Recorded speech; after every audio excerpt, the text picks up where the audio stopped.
Olá, aqui estamos com o programa Mediunidade Hoje, através da TV Mundo Maior.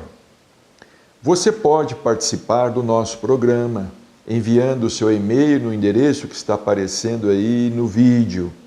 O seu e-mail com a sua pergunta, com a sua sugestão, com a sua observação, para que nós possamos aqui estabelecer um monólogo, diálogo, né?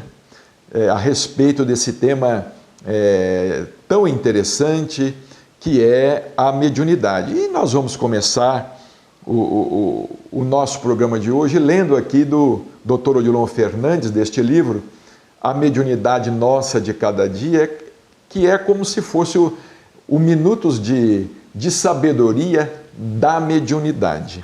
Aqui no capítulo 32, Dr. Odilon diz o seguinte: ninguém desconectado. Vamos repetir: ninguém desconectado. Aquele que não possui qualquer faculdade ostensiva também é médium, e talvez mais até do que outro que exerça a mediunidade sem nenhuma descrição. Através do pensamento, influenciamos e somos influenciados.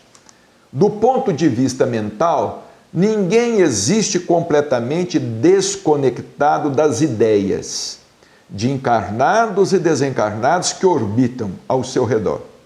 Portanto, não creias que o assunto mediunidade não te seja pertinente.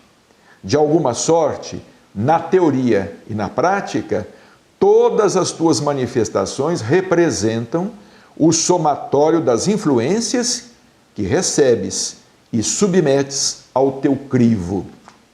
Odilon Fernandes, ninguém desconectado. Bem, em nossos programas estamos falando sobre a história da mediunidade. Na semana passada falamos sobre a psicografia, sobre médium considerado mecânico, semimecânico e médium consciente. E demos aqui também um enfoque, um destaque a essa questão da credibilidade do médium. O médium não nos deve merecer credibilidade por suas características mediúnicas. Por exemplo, ele não nos deve merecer credibilidade por ser um médium inconsciente, absolutamente. E nem por ser um médium semiconsciente e nem por ser um médium consciente. Aliás, nós não devemos nos interessar muito por essa questão que não passa de mero detalhe, digamos assim. O que destaca o médium, o que confere credibilidade ao médium e ao espírito que trabalha através do médium, ou dos espíritos que trabalham através do médium, o que confere credibilidade é a qualidade do trabalho. A árvore, ela é conhecida pelo seu fruto. Jesus fala, na mediunidade também é assim. A árvore é conhecida pelo fruto, não é pela raiz, não é pelo tronco. É interessante, certa vez alguém perguntou a Chico Xavier como é que era esse mecanismo dele, esse mecanismo da psicografia, se ele podia explicar como é que os espíritos escreviam por intermédio dele. Ele respondeu assim: olha, se a laranjeira ficasse assim muito preocupada em saber como é que ela produz laranjas, ela deixaria de produzir. Olha que resposta sábia.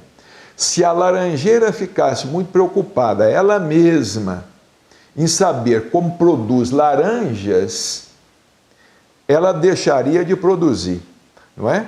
Talvez a missão da laranjeira não seja explicar como ela produz laranjas. A missão dela é produzir laranjas. Que outros expliquem como é que as laranjas são produzidas, não é? Então, essa questão de um médium, da característica de uma faculdade ser assim, isso aí não deve ser para nós um elemento aferidor de autenticidade. Vamos acompanhar o trabalho do médium, se é sério, se é um trabalho perseverante, desinteressado, isento de ambições pessoais, se não é um trabalho personalista, se o médium está procurando estar a serviço da causa, a serviço do ideal, o que não significa que nós vamos nos deparar aí com médiuns perfeitos, ou isentos de equívocos, não é? Isentos de equívocos não são nem os críticos que criticam, ou que criticam teatro, ou que criticam cinema, ou que criticam um livro, ou que criticam um quadro, uma tela.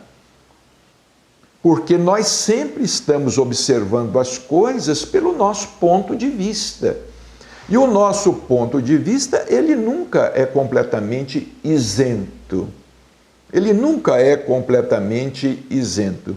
Ainda esses dias, nós estávamos lendo aquela passagem do cego de Jericó, o Bartimeu. Era um homem que estava cego há muito tempo e ele percebeu quando Jesus estava passando pela cidade porque havia muito alvoroço. E todo mundo falava que era o filho de Davi que estava passando, aquele homem que curava, que ressuscitava mortos, limpava leprosos, e ele queria ser curado da cegueira dele. E ele começou a gritar, não é? Filho de Davi, tem misericórdia de mim, compadeça-se de mim. E de tanto ele gritar, Jesus foi até ele e perguntou a ele: o que você quer que eu te faça? Que queres? Que queres que eu te faça? Ele respondeu assim: Senhor, que eu possa ver. Então, é muito interessante essa colocação, porque é a nossa visão, não é? A visão que nós temos das coisas, ela pode não ser muito nítida, ela pode ser distorcida, pode ser uma visão caolha, doentia, uma visão que está precisando ser consertada através de algumas lentes melhores. Não é? Vejamos o caso das mesas girantes. Nós falamos aqui muito sobre as mesas girantes. Ninguém enxergava o mundo espiritual naqueles fenômenos. No entanto, Allan Kardec enxergou. Ele enxergou que havia toda uma ciência ali a ser revelada, a ser exposta. Enquanto todo mundo estava se divertindo nos salões de Paris, estava ali se divertindo, Allan Kardec estava estudando, pesquisando, analisando. O mesmo aconteceu com a lei da gravidade, né? A lei da gravidade, através de Isaac Newton, porque desde que o mundo é mundo, maçãs ou frutos despencam das árvores. Mas para Newton, naquele dia, teve um outro significado, não é? E mesmo agora, essas ondas magnéticas, né? Que demorou 100 anos para que a ciência chegasse à comprovação do que o Einstein concebeu há 100 anos atrás. Nós vamos voltar no segundo bloco.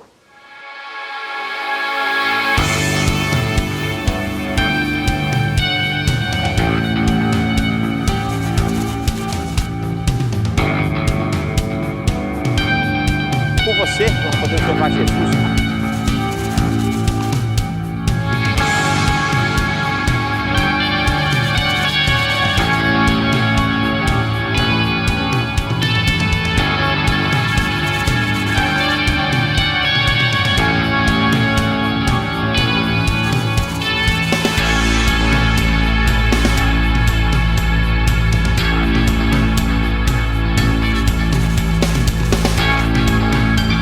Invista neste canal. Invista em um mundo melhor.